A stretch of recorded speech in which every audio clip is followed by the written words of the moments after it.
Nobody 2 is a new action comedy sequel that is directed by one of the most underrated directors working in Hollywood today, in my opinion. That's right, Timo Tjahjanto, who is a really good horror movie director, really good action director. If you guys want to check out his filmography, he's got a lot of good shit in there. This film brings back Bob Odenkirk as Hutch Mansell, and it brings back his family, Connie Nielson as his wife. This film also stars Christopher Lloyd as his dad, RZA as his brother comes back. So after the events of the first movie, Hutch Mansell has become basically a workaholic assassin. He decides to take his family on a much needed vacation to this place called Plummerville, which is a place that he was taken to when he was a kid. And what follows is a story that has him and his family somehow involved with this shady park operator, a really corrupt sheriff, and a bloodthirsty crime boss. I remember the first Nobody. I remember having a lot of fun with it. I don't remember if I actually reviewed it on this channel or not. It's probably something I could scroll through my old videos later and figure out, but either way, I thought that was a pretty kick-ass movie. It basically took John Wick and it gave it a more suburban, domesticated type of flavor, really grounding it with a guy that has a family, that has a lot of things to fight for. And it was also a pretty funny movie. This movie kind of tries a similar formula, except it kind of changes the venue, obviously.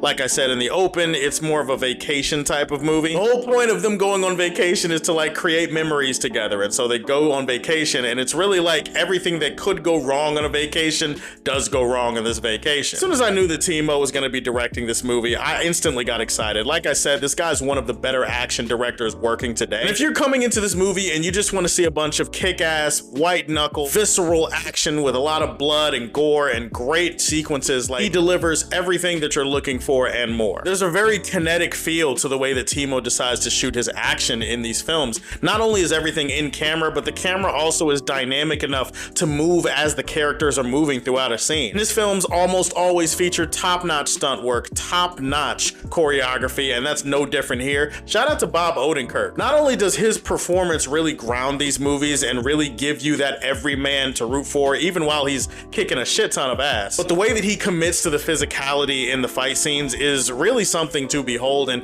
the physicality overall of the action scenes is why you show up to a movie like this. It's weird because it's the type of action scenes where there's sometimes funny things happening, but it never takes away from the tension of the moment. A lot of that is also because a lot of the action sequences in these two movies infuse the protagonist with a lot of vulnerability, similar to the John Wick movies, where it's like, yeah, he's kicking a ton of ass and killing a lot of people. Every now and then he'll get cold cocked, or he'll get thrown around, or he'll get kicked to the ground, or he'll get knocked upside his head. I don't necessarily know that it's funnier than the first one, but there are definitely a lot of sequences that had me and the crowd that I saw it with laughing out loud. The family dynamic here once again shines.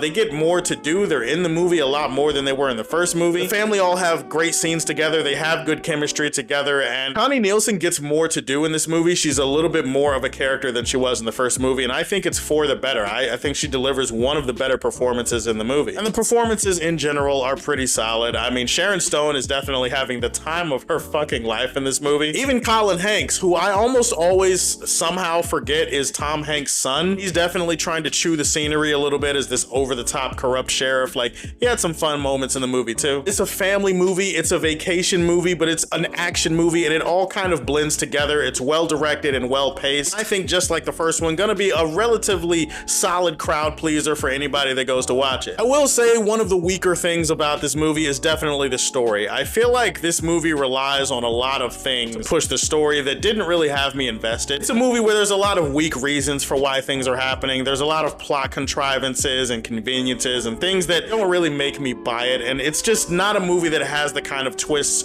or surprises or things that the first movie had. Granted, a movie like this doesn't necessarily need a lot of twists, but it kind of feels like the story itself is kind of plotting and meandering until a big action scene happens, and then from that action scene a bunch of other conveniences happen. Like, that's how the thing is set up. There is a character arc that is set up that feels very clumsily handled involving Hutch and his son in the movie. Brady, one of those two. I'm not that good at remembering names, even though I sometimes remember them pretty well. It's weird that my brain just decides to shut off when it wants to. Putting all of that aside, Brady, Grady, whatever his name is, there's an arc that's set up here that I don't think is fully capitalized on and realized. And as much as I appreciate Colin Hanks, as much as I appreciate Sharon Stone and her over-the-top performance, as characters, they're not really given a ton of depth or a ton of material to work with. They're just kind of mustache-twirling villains who are evil and kind of crazy just because they're evil and kind of crazy, which is fine, but it does feel kind of lazy, and I feel like this franchise deserves a villain worthy of Hutch, and it deserves a villain worthy of all this great action that you're putting on screen. At first, I kind of felt the same about it as I felt about the first one, but I do think the first one is a little bit better. Nobody 2 is a somebody on this channel. I'm gonna leave this one in the Silver Age for Man of Steel. What are you guys' favorite action movies of all time? Go ahead and give me a top 5 or top 10 list. Put that in the comment section below. Please like and subscribe to the Superfan Show, and if you like what you see, tell me how you feel, and stay tuned to hear more from the Man of Steel.